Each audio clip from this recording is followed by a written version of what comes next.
Hi, beautiful ladies. Welcome to my YouTube channel. I'm Alana Palm, Christian trauma release and mind renewal specialist, and I help Christian women overcome overwhelm, fear, frustration, and trauma from a Christ-centered perspective. If this interests you, please continue watching. On today's live, you're going to learn something really powerful. You're going to learn how to have crucial conversations, especially with the people in your life that are difficult. And these are always the hardest ones, right? The ones that are easy to have conversations with. We don't really think twice about it, right? Because they feel fine, right? So the ones that are actually the ones that grate on us, right? The ones where we go, oh no, we are going to have a conversation with this person and it is not going to be easy. Those are the ones we're talking about today. So as I said, crucial conversations. And this topic of crucial conversations, difficult conversations, can actually be quite complicated because when something involves only us, it's not so hard, right? We can kind of work it out, we can figure it out, we can take responsibility, read the Bible, pray, go to church. But when something involves another person with their own quirks and personality characteristics, it can make things more difficult, right? And some people are just more difficult to talk to. Or maybe you find it difficult to talk to somebody because it feels vulnerable, it feels out of your comfort zone. And when we feel like we're being vulnerable, sometimes that can be scary. But either way, crucial conversations, having conversations with difficult people, it gives you an opportunity to gain deeper awareness about yourself and about the other person, as well as helping them see a perspective that they might not have seen. And also you might see a new perspective that you haven't seen. And we're going to talk about how you can do that. So I had posted earlier about the fact that awareness is such an interesting thing because some people, they love learning about their blind spots, right?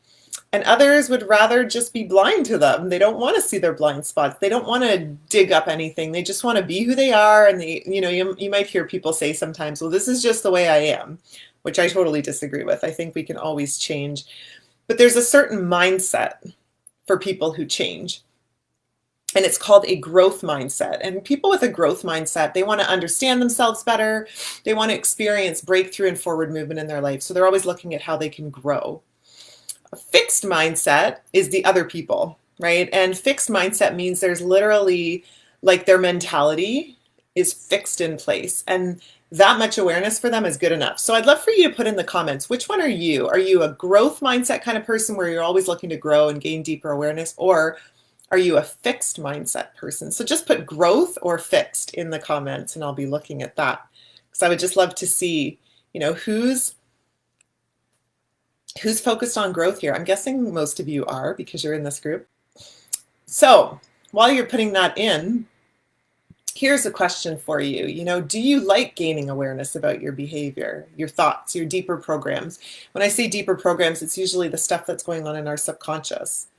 Or would you rather keep all that stuff inside, far away from your conscious knowledge? Because sometimes when we dig these things up, it actually makes it more difficult for a little while. Whenever I notice something going on deep inside me and I actually start to bring it to the surface, there's always a time of, oh my gosh, this is coming up. And then I get to process through it. And then once I do it, there's freedom on the other side. But, the Shawshank Redemption, how he goes through the tunnel in order to get to freedom. Sometimes that's what it feels like when we're doing growth, right? We go through the tunnel and so it's not so nice. And then we get out on the other side and we're free, right? But awareness means really knowing something. And it kind of implies a knowledge beyond thinking. It's like a deep, deep knowing that comes from experience.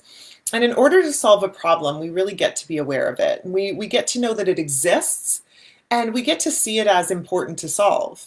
So maybe it's for ourselves that it's important to solve, or maybe it's important for us to solve because of others. But this awareness is not an on-off process like a light switch. It's more of a continuum. And sometimes we'll find we take a few steps back and then a bunch of steps forward and a few steps back again. But we're always moving along a continuum. It's not just like we grow, then we stop, we grow, then we stop. And we all have a varying degrees of awareness with our problems. And some are interested in understanding more about themselves while others are not. So it says Paula likes digging it up and working on it. Paula's growth, Kelly's growth. Yeah, have you seen that movie, Kelly, The Shawshank Redemption? I mean, I think a lot of people have, but not everyone. So let me know if you know what I'm talking about there. But a person, for example, let's talk about a person who's controlling and argumentative, because if you're watching this, you probably have somebody in your life that's not easy to deal with.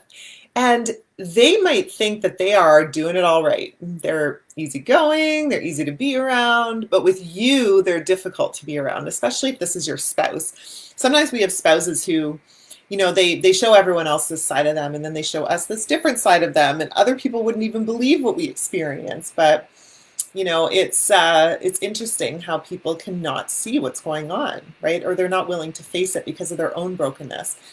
And they might have really strong opinions, or they might be um, open to a solution. But if they're open, that's not a hard thing to deal with, right? If they're open, then we deal with it and it's fine. But becoming aware isn't going to solve every issue at once, but it will help you and the other person actually be able to work through it together. Because most problems can't be solved without some kind of awareness that they exist. So if you're dealing with someone else who's very unaware, who doesn't know what they're doing, who doesn't see their controlling tendencies or their anger, their issues underneath, and they put all the blame on you and they're not willing to take responsibility, then you're going to experience the problem more than they do until they become aware. So you will feel all of the feelings of the problem and they won't, because they're not aware of it. So again, this kind of puts you in a difficult situation because you're attempting to correct a problem that only they can correct. So when we try to take responsibility for their part in it, that's not helpful, because we can't take their part and actually solve it for them. They get to focus on it themselves and deal with it. Our responsibility is to help them with awareness, help them by being who God created us to be, which really amplifies what's happening to them. When we stand in our identity in Christ and we are focused on who He created us to be, when someone's shouting at us, yelling at us, trying to control us, and we are just grounded in God, that person sees that they can't treat us that way because it's not having an effect on us. And those people, they always want somebody to go along with them in the fight, right? They want to be like this with somebody because their energy's there. They want your energy to be there. And then they can put more of the blame on you too, right? But when you don't engage or take the bait, that's huge, right? Because then they actually have to look at themselves, which is big. So one thing that we do sometimes as women and as people who struggle with any kind of codependency or any kind of insecurity is that we will often overly focus on other people, and we will want them to change so that we feel better. So sometimes we'll actually try to fix their problems for them because we want to feel better around them. But actually, the responsibility that we have lies with us, and that responsibility is theirs. So I'm curious, do you ever try to fix other people's problems? Do you actually step outside of yourself and say, you know what, I'm going to make this person better. I'm going to fix them. I'm going to make them aware so they change. But you're actually doing it all for them instead of focusing on you. Do you ever do that? What happens if they never do realize their part? I will answer that for sure. Many times, yes, it would be hard to crawl through that stuff. Yeah.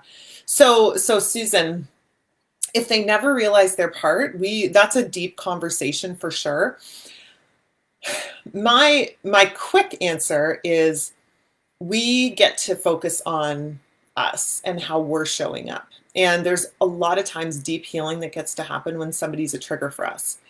And if somebody bothers us that much, there's something going on inside of us that we get to heal so that we can be clean with the fact that they might never understand their part in the problem. There are people in my life that will never, ever see anything that they're doing wrong. They will never take responsibility. They will never admit that they've done anything wrong. And I got to get to a point where I said, okay, well, what am I going to do? Am I going to always get upset about this? Am I going to try to get them to change when they're not even willing to see what's going on inside them? They just want to put the blame on me. And eventually I got clean within myself. So now when I'm around those people, it doesn't bother me as much because I just go, okay, well, that's who they are.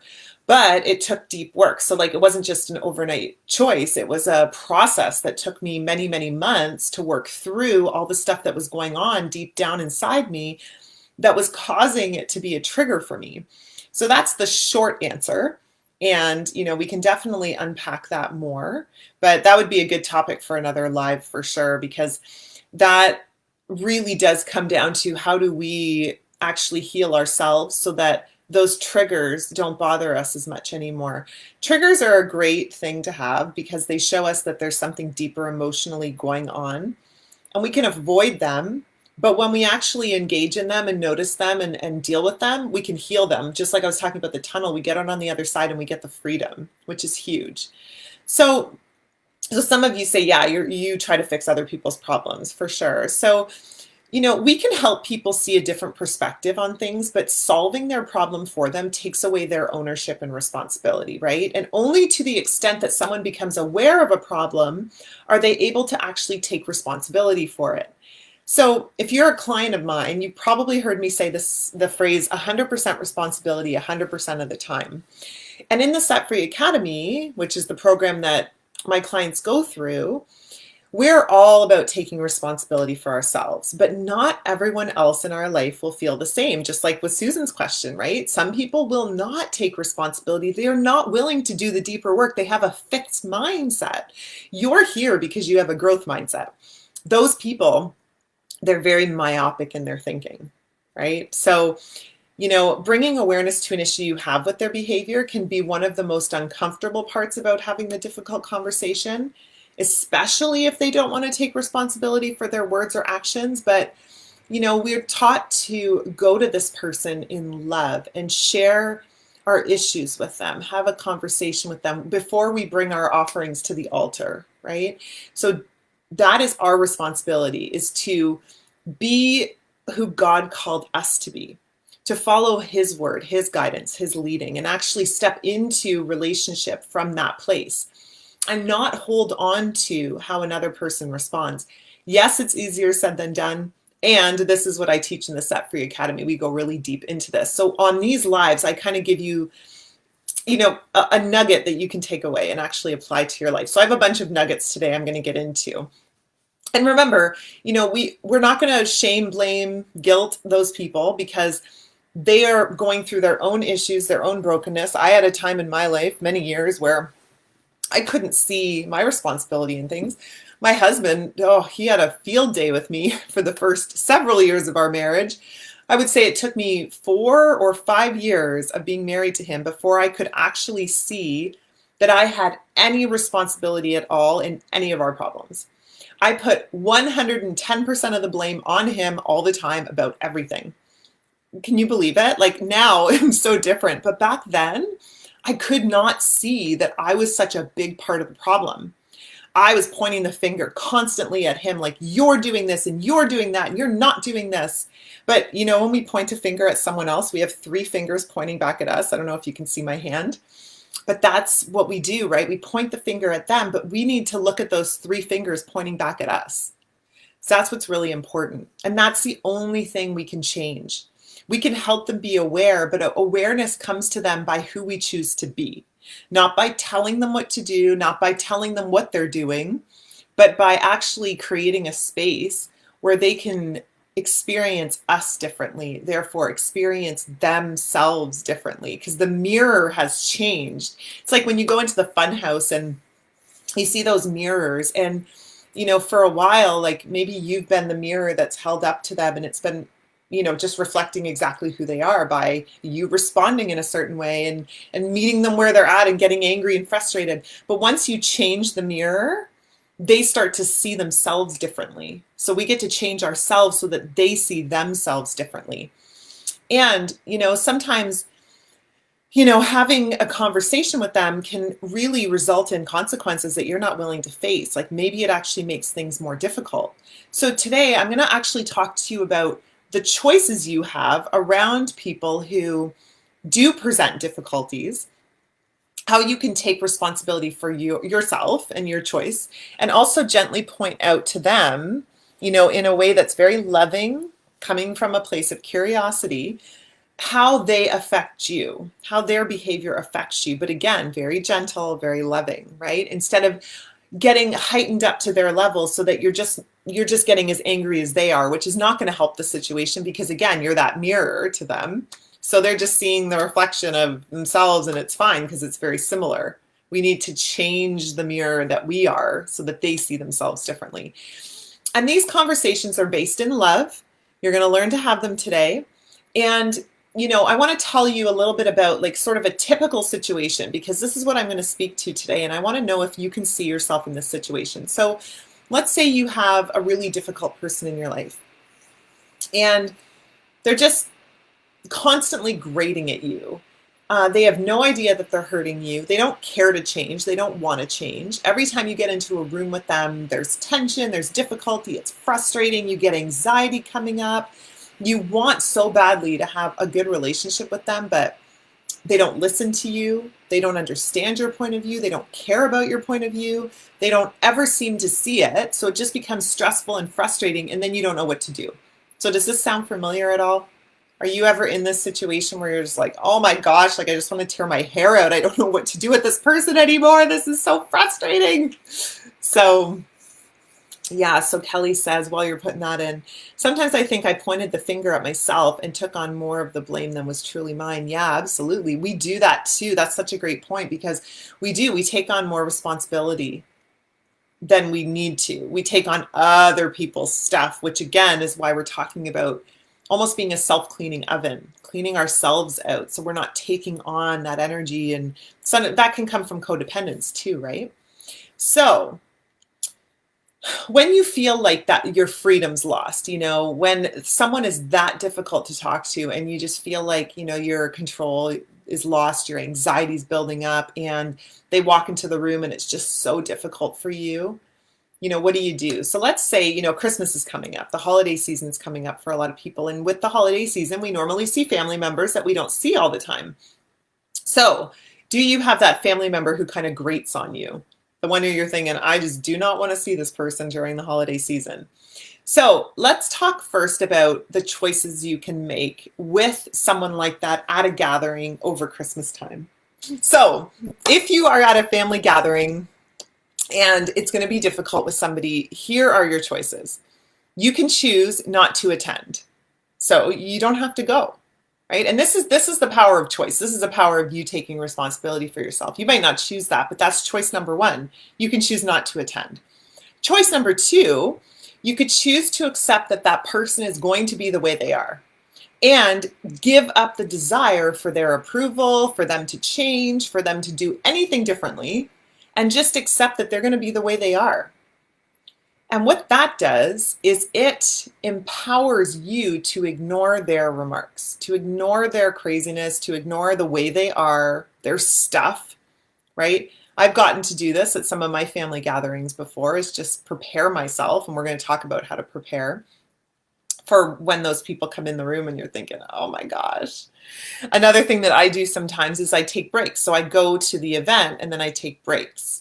So when I need to go to the bathroom, I might spend 5 minutes, 10 minutes in the bathroom, just regrouping from taking on all the energy and then needing to just get it out somehow. And just maybe I'll bring my phone in there and like read some Bible verses, or just go on Facebook and go into the groups and chat with some of the women or something, because I just need to get away from that energy. So, choosing to accept they're going to be the way they are, taking breaks when you need to, choosing not to go, or empathize with them. So that's the fourth one. You can empathize with them. So this is an interesting statement that you may or may not use, but again, it's a choice. I give you lots of choices. So you can say, like, let's say somebody was getting really frustrated with me. I'm showing up, being me, being awesome, and they don't like it. So I could say something like, it seems like it's frustrating for you to have me be the way I am. And like that sounds like it would be really hard. If they're putting you down, if they're just like kind of grating on you that way, or just saying things that are just not very kind, you could say like, wow, it seems like it must be pretty frustrating for you to have me be this way. And it sounds really hard. And you're literally empathizing with them. Because what do they say to that? Yeah. Yeah, it is hard. But again, we've got to take a certain level of ownership over that, to be that vulnerable, to actually say, I'm not going to get defensive about this because I've got nothing to prove. I'm just going to empathize with them. So that's the next one. You know, the truth is, you don't need to get hooked into convincing them of anything. You could steer clear of that person if it's a gathering, but you don't have to convince them. If they are saying things to you about how you are, like I've had comments about, you know, who I am, what I'm doing, what I'm not doing, that's good or bad, right?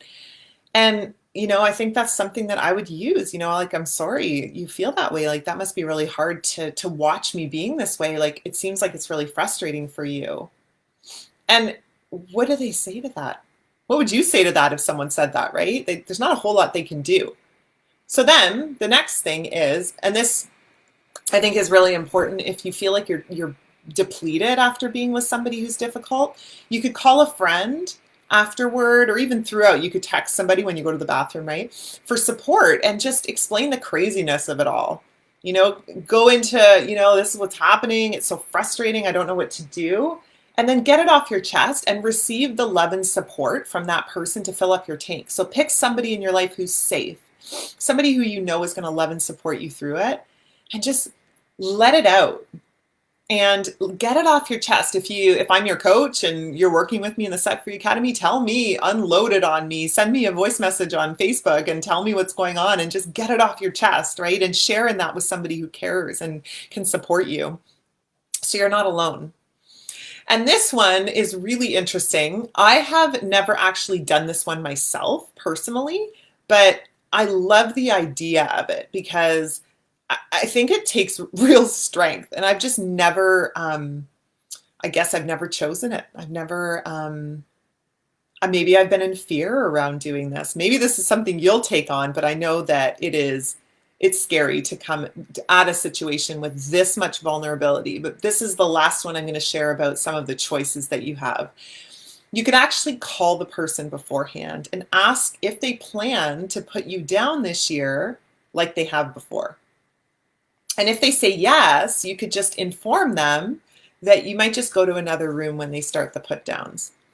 And this would help them to understand this beforehand, so they wouldn't be surprised at your action. And it also shows boundaries. You're creating boundaries with the person because you're basically asking them, like, are you planning on doing the same thing? Because I know historically this has happened. And if yes, then this is what I'm going to do in response to that. I'm going to walk out of the room. I'm going to take a break.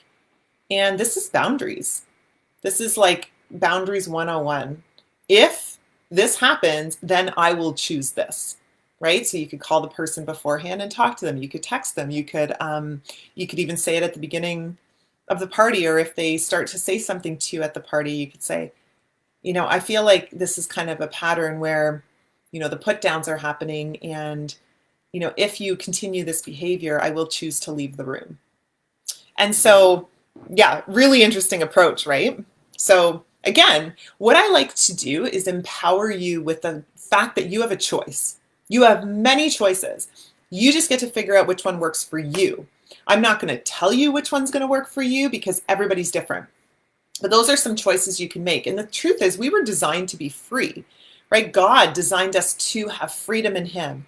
Freedom with abundant, like, peace and joy, and knowing that He is there with us, and we do not have to fear or worry or be in that deep, dark place, right? But life is always a struggle to gain, regain, and live out our freedom from these internal forces, external forces, the enemy, other people that would kind of threaten to take our freedom away.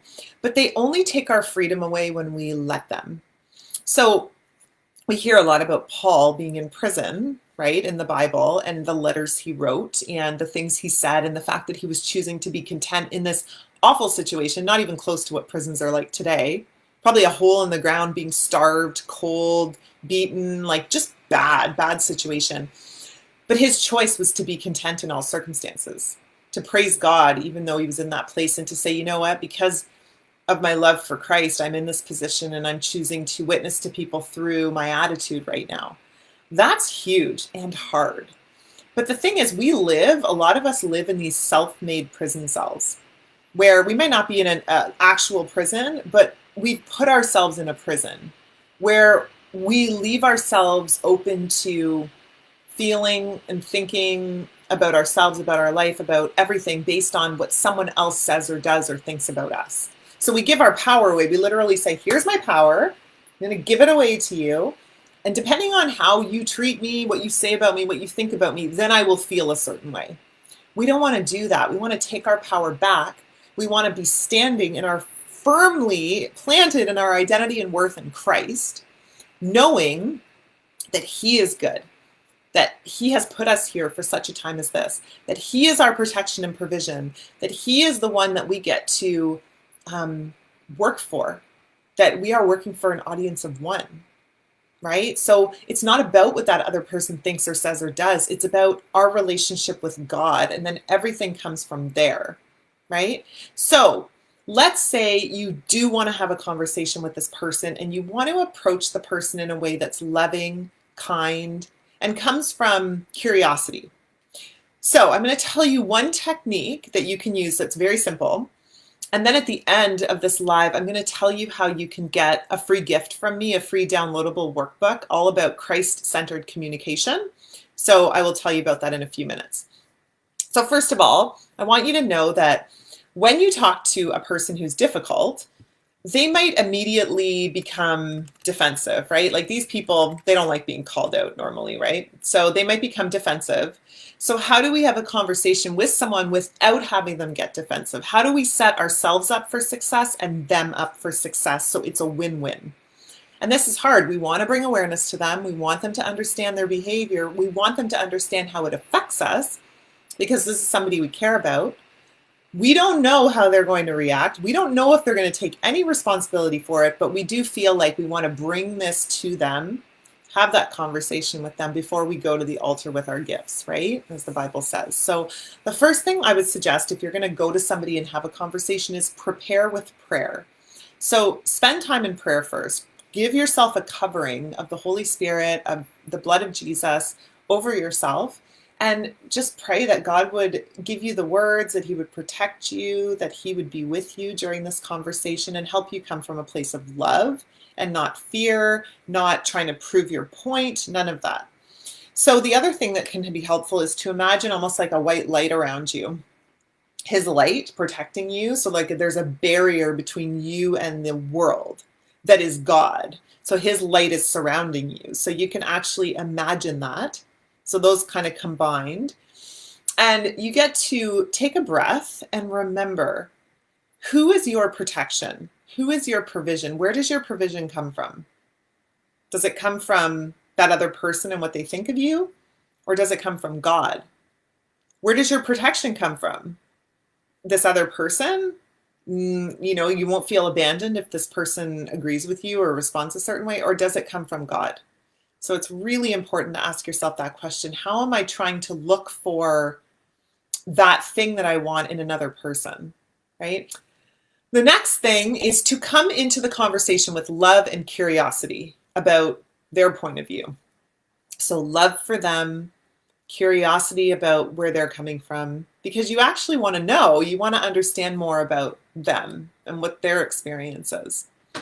The next one is don't hold on to the result. Sometimes we can get into a conversation because we want it to look a certain way at the end. But when we can go into a conversation and not hold on to the result, then we are in that space of death of a vision and we allow God to come and fulfill it in His perfect way. I've had conversations with people where I showed up the best I could. I was super happy with being grounded in God and sharing my feelings and allowing them to share theirs. And it was great. But they wouldn't take any responsibility, and then the relationship just didn't work out. Okay, it is what it is. I can't hold on to that. I just know I did the best I could. I was being loving, curious, joyful, positive, hopeful. All of those things are great, and that's what I can control. I can't control how they respond. I can only control how I show up. And so what we do at the beginning of the conversation, so just some tangible words you can use, is we first share our feelings or our perspective without making them wrong. We never want to make them wrong. We never want to accuse them of anything. We want to share our feelings and own our own responsibility in it. So we start with I feel, and we state a feeling. Like, I feel sad, I feel upset, I feel discouraged, I feel rejected, I feel abandoned, whatever it is. And this is very vulnerable, right? It also takes down the defenses on the other person's part because you're owning your responsibility. You're not saying, you make me feel this, you did this, right? I feel sad, I feel abandoned. It automatically puts their defenses down, right? And they can't really realistically argue with your feelings, right? Like, they can try, but they can't argue with your feelings, right? And so you don't share a thought. So when you say I feel, you actually share a feeling, and that's what's vulnerable about it. You don't say, I feel like you're being mean, or I feel like I'm being treated badly, because those would be I think you're being mean. I think you're treating me badly, right? We can't say I think sad, I think upset, I think abandoned, right? So we want to make sure we have a sentence that starts with I feel, and there's an actual feeling there. Yeah, it's not easy to do. I'm certainly not going to give you things that are always easy, but I want to stretch you into areas where you see the power of choice and what you can do. And that's why the Set Free Academy is 12 months long, because it takes time to rebuild these habits and learn all of this stuff and actually implement it, right? And be confident and courageous enough to do it. Not always easy. So then we go into, I feel sad when, I feel abandoned when. So we can say, instead of saying you, we can say, I feel sad when I'm being yelled at. I feel abandoned when I'm being walked away from in the middle of a conversation. So again, you're not even using the word you. You're still not putting anything on them. You're just sharing your feelings about something that happens, and you're not saying anything about them. They might obviously see themselves in it and go, what do you mean? You're just saying that I do that to you? Well, what do you think? Like, do you think that that's what happens, right? So again, you're asking them questions. You're never accusing them. You're never pointing the finger at them and saying, you did this wrong. You're inviting them into a different perspective. You're inviting them into a deeper awareness. And then, you might even end it with, so let's say it was me and I said, I feel sad when I'm sharing something deep and, then somebody walks out of the room. Or I feel abandoned. That would be probably abandoned. I feel sad when I'm being ignored, right? So again, the person isn't getting on the defensive. Then you can say, I feel sad when I'm being ignored. And what I really need is to be acknowledged when I'm sharing something deeply with eye contact and with, something that shows me that the other person's paying attention. And you still haven't accused them of anything. You're just sharing your feelings and your thoughts. If they make it about them, then they obviously know that they are a part of the problem. So if my husband came to me and said, I feel sad when, I'm sharing something and somebody doesn't pay attention to me because they're looking at their phone. Well, I know that 98% of the time when he's talking to me, like, I've got my phone down, I'm not looking at it at all. 2% of the time he starts a conversation where I'm already reading something and I'm not going to stop in the middle of it. And I'm just like, okay, hold on a second. But that's a way for me to, if I'm not doing that thing, I'm going to go, oh yeah, he must be talking about somebody at work. If I am doing that thing, I'm going to recognize it and go, oh, is he talking about me? Right? People are smart. They know. And if they ask you if you're talking about them, you can say, well, what do you think? Like, do you think that's something that you do? Because obviously, like, you're thinking that maybe it could be about you, right? And you're inviting them in. You're just inviting them in, loving, curious, helping them get curious, helping them get their own awareness without you having to tell them, right? And so, that part of it's important too. Like, what I need is sharing what you actually need. And some people are just going to be difficult, right? If that's the case, you might need more support because, we might be triggered by certain people and we don't actually know how to work through it. And these things are great. They're great tools you can use, but maybe you need more deep subconscious healing for, I talk about the inner child, right? Maybe there's some parts of you that are just holding on to things and you're not really able to even get yourself to a point of having these conversations. And if that's you, then let's talk. I would love to talk to you more about that. Send me a message or, whatever, and I can share how I can help you with that. And I was reading the verse of the day that came up this morning was so perfect. It was Matthew 10 verse 16, and it says, "I'm sending you out like sheep among wolves. Therefore be as shrewd as snakes and as innocent as doves." So, we are in a world where we will have trouble. We are in a world with difficult people. We are being sent out like a sheep among wolves sometimes by God, right?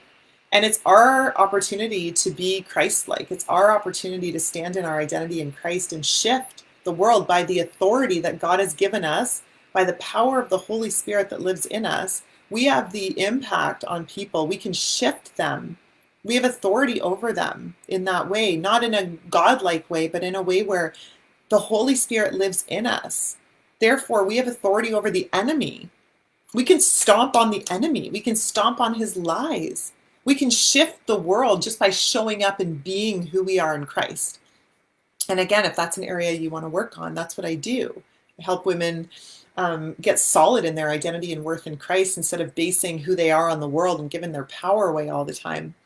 So I thought that verse was very fitting. So if you, and if it's a person that you don't want in your life, then that's where you might choose out. I mean, there might be certain situations where you have to be around the person for whatever reason. If that's the case, there's a technique called gray rock. I don't know if you've ever heard it, but basically when you're around the person, you don't have emotions with the person. You don't hold on to energy around that person. You're literally like a gray rock. Like there's no emotion, there's no thought, there's nothing. And that takes practice too, and we can talk more about that for sure. But that's an option, right? If we have to be around them, and if we don't want them in our life, then we can certainly choose out. But sometimes we need to have that person in our life or interact with them for some reason. And that's where we get to kind of work on that. So if you would like my other communication strategy, and this is a great technique that you can use, and it's much more in depth. I have like a 12-page guidebook that is all about Christ-centered communication. If that is something that you would like me to send you in Facebook Messenger, then just comment communication in the comments here as you're watching, and I'll send you that PDF. I'll send you that ebook. So if you want that, comment communication. If you want support and you would like to go deeper into this because you know that relationships for you are difficult in general and you just want freedom from some of these things that are going on, then send me a private message in Facebook and let's talk about how I can support you, because that's what I do. So I am so thankful that you were here, and thank you for just blessing me with your presence and for being with me this morning or watching the replay. And I will come into the group a little later on and look for everyone who's commented communication. And I will be sending you a private message on Facebook, so look out for that, because sometimes it goes into the message requests folder and you don't see it. So just make sure that you check that folder too. If we're not friends, then sometimes that happens. So loving you all so much. Thank you again for just being with me today. And I hope you have a wonderful Thursday. And I'm so glad, Cheryl. Thanks so much. I'm glad that it was helpful. And I see some of the communication comments coming in. So I will make sure that I reach out to you either today or tomorrow. Okay? So sending you so much love, and I'll see you soon. Bye.